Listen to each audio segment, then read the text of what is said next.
So ayan na nga mga master, dito kami ngayon dumayo. At apat kami dyan mga master. Ayan, madilim pa.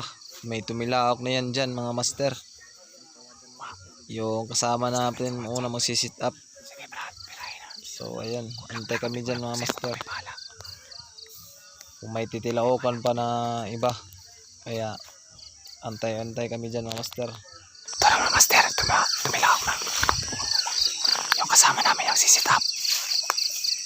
Pakinggan nyo mga master.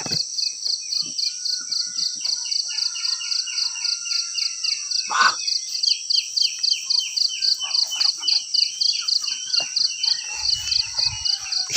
Sige, pera na daw.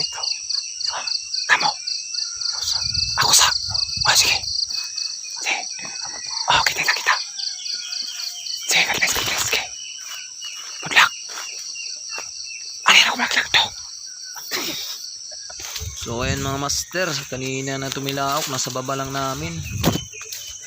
Ako sana magsisit up nun. Ganda ng ano natin, pasok. Kaso yung alpas mga master, nasa niyog lang pala siya nakadapo. Yun, sobrang kita talaga tayo. Lumipad. Sayang, kaya yan. Patuloy na lang ako dito paakyat. Doon sila sa kabila. Ako dito. Hanap ng may mananilaok. First time ko to dito mga master sa kanilang area. So ayan master, walang may naliukan dito. Pagpunta natin akyatan sa taas. Kaya sit up na lang ako mga master. Kay Magong. Yep. Sobrang ingay na area dito mga master. Grabe, maraming gangis tawag sa amin. Sakit sa tinga. Daming gangis. Ayan, sit up na lang tayo kay Magong dyan. Walang may naliukan mga master. So time na yan dyan master. Antay lang ako dyan kay Magong. Magpalapit na lang tayo. Walang may naliukan kasi. Yung kasama ko nandyan pala sa unahan. Narinig ko yung pangati niya, panitilaok. Tayo dito sa baba, sa gilid. Antay tayo kay Magong ngayon kung may lumapit ba. Yan yung mga master. So ayan mga master, kinuha ko na lang si Magong. Isang oras antay natin, mahigit. Wala man lang may lumapit. May sumagot master. Kaso mga master, hirap puntahan. Masukal. At yun nga, dito na lang ako mga master. Nagpakain kay Magong, painom. At hanap na lang din tayo ulit. Pangalawang sit up. Tahimik master na area.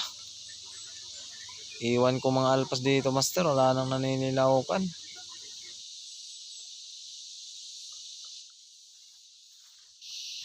Yun nga, pangalawang sit up natin master. Diyan lang natin linagay si Magong. Di na natin ibinaba dahil yung kasama natin nasa baba. May lumapit na sa kanya.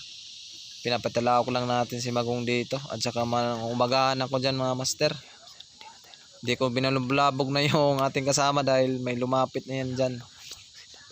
Nasa taas lang yung Magong natin. Patila ko na kung may sasagot ba dito sa taas. Yan. So ayun master, bumaba na ako. Nahuli talaga ng kasama natin yung lumapit sa kanya. Nahuli sa pataker.